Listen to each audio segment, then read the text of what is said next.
So again, yeah, Slayer came out, big reveal. Guilty Gear has dropped their last DLC character. We're gonna take a look at moves, the character design itself, the camera work, and I'm just gonna give you some feedback on how I feel about this one. I'm not a big Guilty Gear player, even though I do love the characters, I love the designs, I love how Arc System is always turning the knob over when it comes to character animation, and any excuse I can have in order to rip these trailers apart and learn something for them, I will. And let's play that.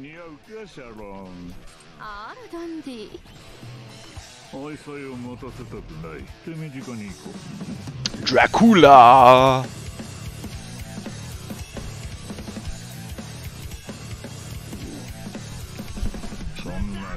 Dude, what is up with everybody in their coats this season?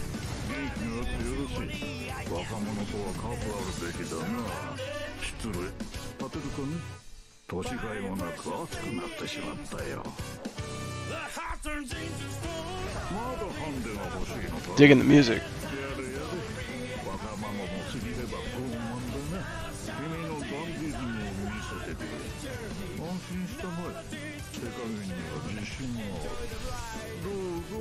Oh, cool. I like that 3 combo pose. And I'm 50 years younger. So that must be the gimmick. So this was cool. This was pretty simple, pretty basic. I don't know who this character is. Maybe she's incorporated into it somehow, which feels really fun. Jesus, look how simple these bats are with their eyes. They spared no expense on these bat models for sure. So he emerges from the shadows and stuff like that, which is all nice and dandy too.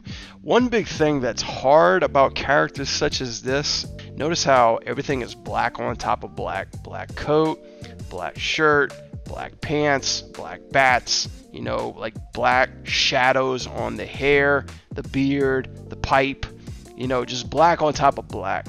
So it's really kind of hard to, you know, to visually see and make out a bunch of the things that are happening when it comes to animating stuff like this. Like, especially when the coat gets down, it's kind of hard to really understand where the arm and the jacket and the shoulders begin and end. Everything kind of turns into one object. So right off the bat, if I were to critique something right there, is like I would love to see like a little bit more contrast between something where there's gray in there, maybe some highlights in between to show off more of this character. Maybe it's just the video quality or just the background itself too, but everything's just fucking dark. It's like Robert Kirkman's The Batman. I was so excited to see that movie, but when I watched it, I was like, I can't see shit in this movie because it's so damn dark. On top of that though, I really love how this character looks. They got like really sharp edges, you know, like the coattail and everything is really pointing to him and his eyes, like everything's really focusing the center of this character. And this crazy little Popeye pipe that he's got too is not a little bad addition either. Funny thing about the monocle is that I don't know how they hold on to an eye, stay on an eye, keep steady on an eye too, but I love the character's hair. We only have one exposed eye and the rest of the hair just keeps it all flimsy and flaky and really wavy and stuff like that too, to really draw out this character's personality. Kind of reminds me of Troa Barton from Gundam Wing, one of my favorite characters too. So instantly I connected with this character, saying like, I like that style. My bad. Next character update for season 3. Scratch it. Season 3 character. So looks like in this shot he's going for a bow. I was trying to understand what was happening. Got his nice little movement here. Doesn't really quite come across as clear. Again, he's just engulfed by this giant jacket. Everything's black on black. Nothing's really too quite clear. I didn't even know that it was fingernails too. He's got like his nails are coming in a little bit pink. You think for a vampire he wouldn't have nice clean cut nails. Give him some sharp edges right here too. To just noticing like his hand just appears to be super huge around here too. I'm not a big fan of this shot. I mean, even though it is a squeeze and it's a close-up and we're kind of getting up close and personal, I guess the fact is that I don't really understand the movement that he's doing, which really doesn't, you know, trigger my liking to how this composition is set up. And then of course they come to his logo right here too, which is really nice. You know, I like the incorporation of the pipe through here, nice big silhouette. And again, Arc System with the fucking coats, man. Damn coats that just rest on their shoulders. Didn't we just do a review that we had Monk? Like we had Monk that had a giant coat on his shoulder as well too. Coats and capes. Like, I can understand a cape that's just maybe one shape. Not only these giant collars that you're using, I get the whole vampire thing, but you just got just a mess of a whole nother free sleeve that's fucking up the silhouette too. Here's the thing. Imagine this silhouette. Imagine these guys take away. Now look at his silhouette.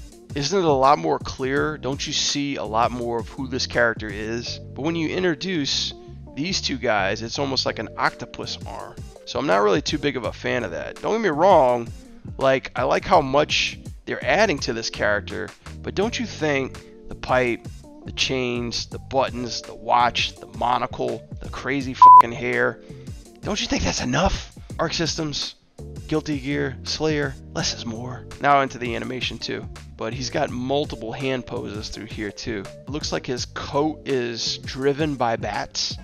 That's kind of cool. And then look at this smear frame. Holy shit. These characters in Arc Systems, these particular frames here are not effects, but actually meshes built into the character. Though it gives a lot of good readability in where he's going too. I could only just imagine at how much these animators had to shape these breakdowns in order to get these clear-cut poses.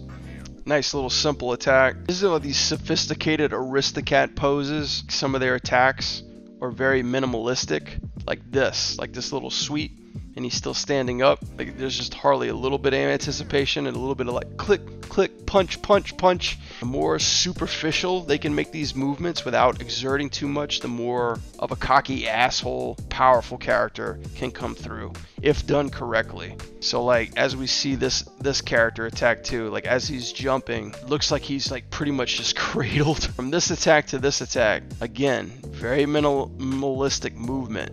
The upper body stays fairly pretty much the same while the lower body does most of the work, the exerted work too.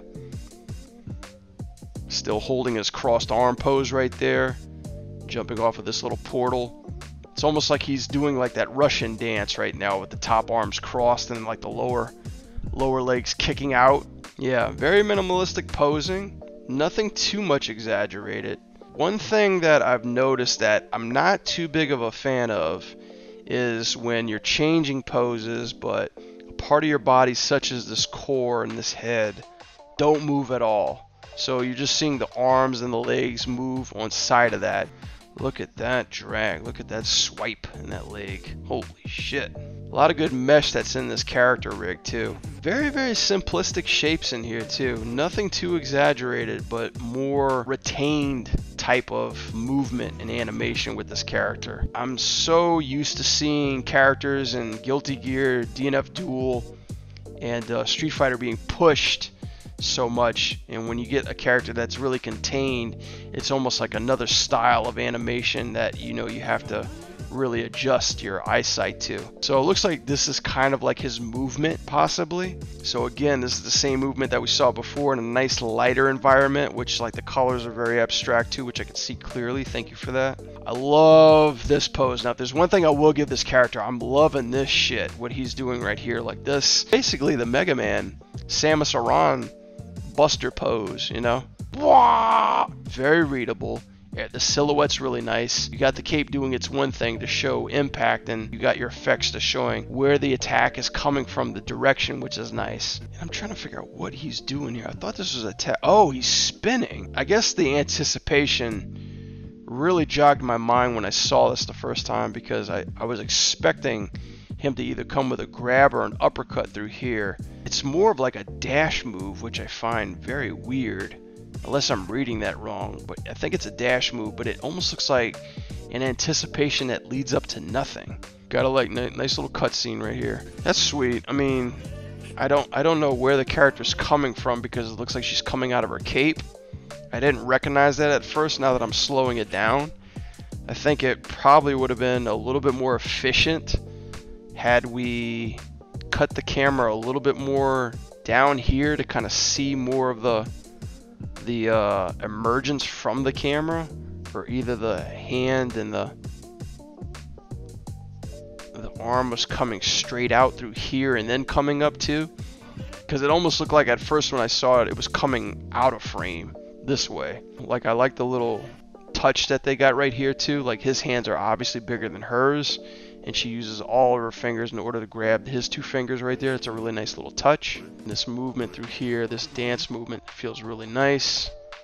I like how the swaying of the hair invokes direction of where she's going to end up and land to. The only thing that kind of bothers me, kind of engulfs this pipe right here, and it looks kind of odd. I would think like the camera shuts off right here, so I'm always used to the camera moving and it shuts off right here. It would be nice to see it push in just a little bit, like squeeze in a little bit more onto this moment. And I think that's probably got a lot to do with how they cut this trailer. So here we go again with the aristocrat pose, the nice up and gentleman-like pose, you know, with the chin up, back straight, shoulders broad. We have just maybe a frame of animation to this attack right here. But this is the kind of stuff that's more readable in my opinion. This pose, this pushed pose right here, this anticipation to this attack is way more readable than any other thing that he's doing right now. Like, this is the kind of stuff I would hope to be seeing in an Arc Systems character that helps read a little bit more better. The foreshortened hand in here feels a little bizarre, a little odd. Maybe if it would come out a little bit more through here. Scene 1, seen them all. So it looks like from here he's got like a sitting pose with his leg crossed right here. Not too big of a fan of this pose. This pose looks like broken as f, but I get what they're trying to do. He's trying to sit like a gentleman and attack, and then he goes full Battletoads right here, and his arm just grows 3 sizes too big. We get the readability of the attack for 5 frames, and he swipes through, which I'm okay with. I guess I'm just not a big fan of the pose that he's sitting into. Like, this pose just feels a little broken to me. Like, it doesn't really read as clear as I'd like it to, especially this hard edge. This is the kind of stuff that feels great. This is a bite too, so big anticipation for the bite coming in. As crazy as much as I'm critiquing this trailer and I have my issues with this character, so far this is probably my favorite thing that I've seen him do. That feels so much like pushed of what I would expect a vampire to do if I were biting you in a fighting game. And again, this dash pose, I guess it's a dash, but I just don't like how they're doing it, because they are informing that he's arcing upwards to either jump or to go to attack, but not to come forward. One of the best ways to animate something that's smashing or coming down heavy is to always lead with the head and the chest first while holding and refraining the hand. This is kind of interesting. They have misdirection where he's submerging and then coming across the screen. His arms literally are detached from the body. I love this. I love this taunt. Snap. This pose, getting into this pose feels nice as well. Using the simple readability of this pose while utilizing the jacket and secondary animation is the way to go. I would probably love to see a little bit more interaction between the coat and the body itself in order to feel the dynamic of this character. So this is probably the one part which I think makes this character, and if they did a lot more of this stuff throughout, his moveset would really define it. Hitting a strong pose such as this, holding that pose, and using one part of the body that moves that catches our attention. You guys watch animation, the one thing that you're attracted to is movement. His hand is moving. One, click, click, click, click. So I really, really like this whole dynamic. This reminds me of Ermac in MK1, and really emphasize the movement of his hand versus the rest of his body. So that's what they're doing with Slayer. Same thing here too with the taunt. You're looking at whatever's moving, feels great. And incorporating that into his moveset feels really good. So now you're giving that character dimension. Oh, and then he gets naked. Nice foreshortening. You probably could have made it a little bit bigger. So I'm thinking like maybe the fist, kind of like One Punch Man or that pirate anime. Very nice readable pose. And he also has a dark Hado. But this is really cool. I'm enjoying this anticipation. It's this pose. We get a little bit of ease in with the arms and the shoulders. And then the jacket does the rest of the work by prolonging that anticipation. And then the stretching of the body comes down. And then we cut to, I think, the last thing that he does, which is the bite. Was that the bite of 87? And then we have a Christopher Nolan Batman Begins ending intro, engulfed by his movement through here. And this is where he becomes young boy, Egon. And I actually quite like this one a lot better than the older version because he's done with the pipe and he has a lot more exaggeration into his pose, like his hand pose, and that's all we get for Slayer. I don't know, guys. I'm really I think this is probably one of the more weaker trailers. Obviously, Evo Japan is an event for big drops and big reveals and big news, so the developers are usually on a tight schedule when it comes to putting stuff together, especially if it's still being polished. So when editing and cutting something together, they have to be very specific about what they want to show to the audience before final release too. I had a lot more critiques about this character than most other previous characters too, which is not necessarily a bad thing. But this one I feel I had a lot more animation issues than the normal bunch. I'd say many breakdowns that weren't necessary, kind of misdirection that I thought was going one way but didn't go another way too.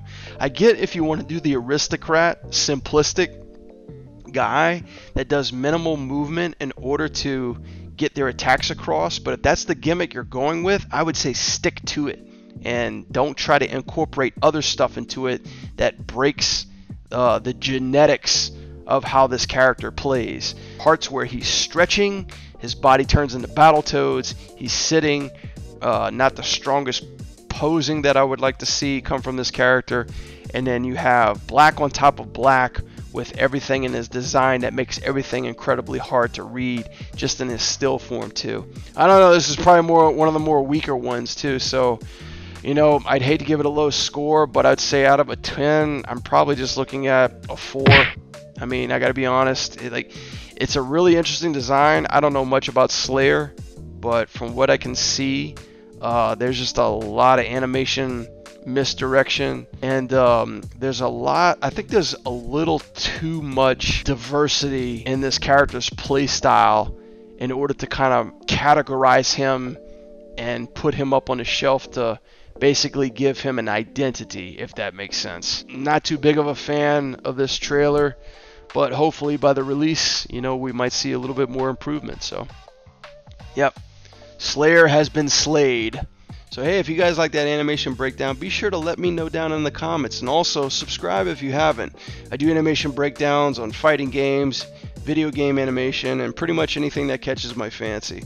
I love this kind of stuff, and subscribing will really help out my channel, so give it a like. What are your thoughts? Let me know in the comments down below. My name is Brad for Show, and I'll see you guys later.